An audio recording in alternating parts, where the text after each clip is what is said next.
Okay, so unfortunately we've got some bad news coming out of the NRL. We've got a player retirement due to injury, and that's Justin Olam. He's retired due to a knee injury. It was unfortunate that he only played the one season at the Tigers under Benji Marshall, and of course it's in their third wooden spoon season. He was Benji Marshall's, I think, first signing for the club. I could be mistaken there. If I have to stand corrected, I will do, but I do believe he was the first signing announced under Benji Marshall as head coach. He only plays 13 times last season, scoring 6 tries. So his strike rate is not bad, considering that was a pretty shocking team last year defensively. They got better in attack, but defensively they were really poor. And I can understand why Benji Marshall, as head coach, wants to have Justin Olam in the setup for that front foot ball he would give, running the ball from deep as one, as an outside back, trucking up the ball. He was very destructive as a ball runner. He would tie in 3 or 4 defenders. He would break tackles. Very, very powerful runner of the ball. That's how he makes his name at the Melbourne Storm. Now, let's have a look at his time at the Melbourne Storm, shall we? Between 2018 and 2023, he played 104 times, scored 46 tries, that's 184 points. As I said last season, only managed the 13 games last year, which is unfortunate. That knee injury, we thought just ended his season. Rehab it, come back. It's turned out it's one of those knee injuries that is career ending there, and he's obviously been advised you just can't go anymore on this knee. It's going to be surgery after surgery. So he only plays the 13 times last year, 6 tries, as I say, which is basically a try every 2 games. That's what it averages out to. 24 points. So first grade in the NRL, that's 117 matches, 52 tries, 208 points. So just below a try every 2 games. A try every 2.5 games. You would expect every 2 games to 2.5 games, he's going to get you a 4-pointer. And when he first breaks through at the Storm, it is literally one-up pass, smash into people, crash ball run, tie in 3, maybe 4 defenders, break some tackles, quick play the ball, and he's a bit one-dimensional. That's what a lot of people think of him. But as time goes on, he does really develop the offload, the dummy run, and he ties in defenders without the ball, with the dummy run, or just being present in the line, waiting for the ball. Defenders are distracted by him because of his reputation as a destructive ball runner. Some of the tackles he broke, some of the players he skittled over, and some of the power of his running. I mean, he would knock players out the way. He was, as Andrew Voss described him, a block of granite on legs.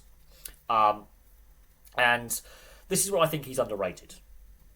Because he's seen as that one-dimensional, brutal centre, just brute force. People do actually forget he had an offload.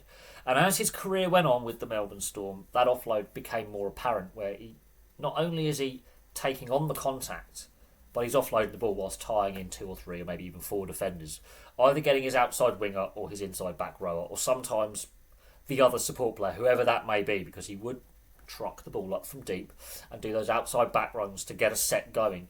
He could create space, and if the kick chase was a bit of a dog leg or that defence was just a bit disorganised, smashing into players and then offloading when you've got a disorganised defence, he was developing that into his game, which is why I think Benji Marshall was attracted by the idea of a powerful ball runner that can give front foot ball and assist a rebuilding pack at the West Tigers, and actually help some of these players just get a bit of confidence, because you've got a premiership winner here from 2020.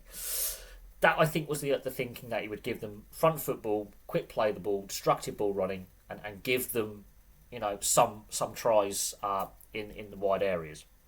Unfortunately, that knee injury, it's done, and it's a shame because he's only 31. He's younger than me, and that is a shame. That what you would think would be prime career, another 100 games maybe. He would easily have had 100 tries, I have no doubt, had he not had the injury. He has a few injuries as well at the Storm, where he broke his arm a couple of times, a few shoulder injuries, and this is another aspect of his play, his defence. And this is the biggest weakness, I think, in his game, and also a biggest strength. One-on-one tackling, my God, he could lay out some massive hits. And when he got it right, I tell you now, he didn't need a second player in the tackle. He could give you a dominant tackle, knock a player over, potentially win you the ball. He was the player I would compare him to, and I know it's rugby union, would be Brian Lima, the chiropractor. Honestly, when he got that one-on-one tackle right, it was devastating.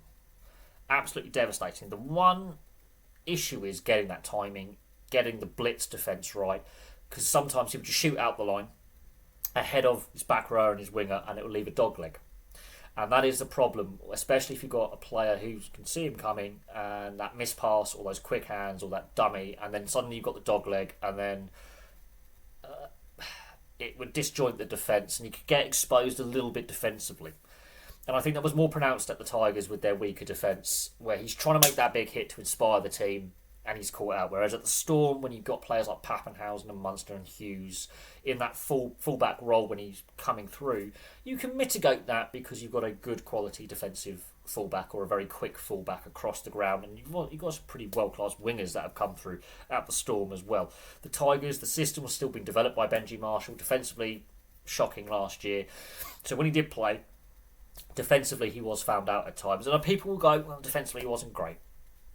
And there were weaknesses in his defence. Every player has that weakness in their defence at times, especially when they are trying to inspire their teammates by that big hit. But when he got it right, I tell you now, one of the most destructive man-on-man tacklers you will see in the game. However, he also got it wrong in the sense of mistiming height, getting the contact right if the player still got the ball or not. Yes, he did have a few games on the sidelines through suspension as well. And that's something you got to remember. He's from PNG.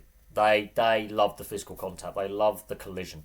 And now let's have a look at his international numbers, because actually his scoring rate is better at international level than at club level. So Prime Minister's 13. He played the 2 games in 2015 and 2016. 1 try in 2 games.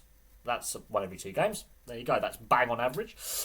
For the actual full national side, 14 tests for PNG, 7 tries. 28 points. So you can see a try every 2 games. An international level, which is admittedly a smaller sample size, he still proves it. The PNG Nines plays 3 times for them, 1 try in total, and of course he has that premiership with the Melbourne Storm in 2020. I think he's underrated as a player.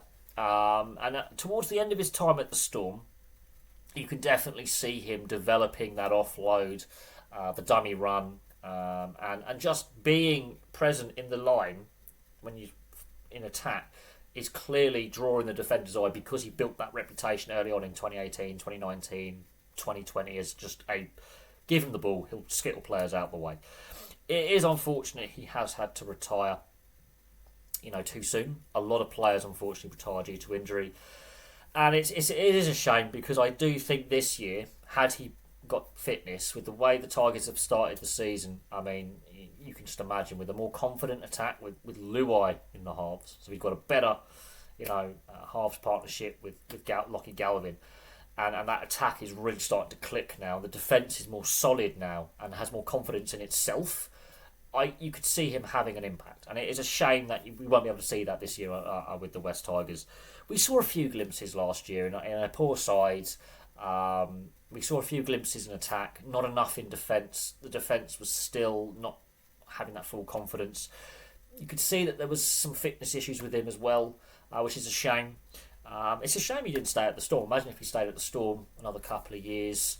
But salary cap and the Tigers were offering him more money than the Storm were able to offer because of the salary cap.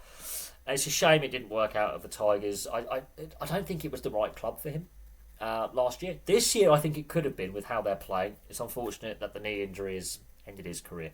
But there we go. Criminally underrated centre, in my opinion. I think, had injury not ended his career, I think we could have seen a more rounded attacking player.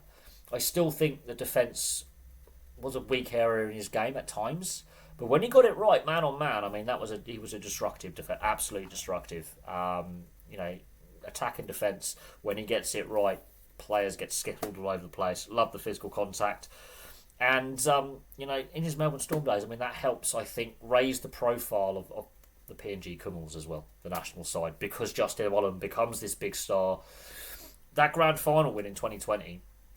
Because he was playing, there's some very famous photos of his former university where he studied, because he is a university graduate as well. He's a very intelligent man. All the students gathered around this one TV in the university halls of residence, and they're all gathered around the TV watching the grand final in 2020 because he was playing. So he had a massive impact in his home country. He's a national hero to some. And it's a shame he's had to retire, but there we go. Thank you very much for watching. Place your thoughts on Justin Olam's career in the comment section below, and I'll have some more content for you all very, very soon.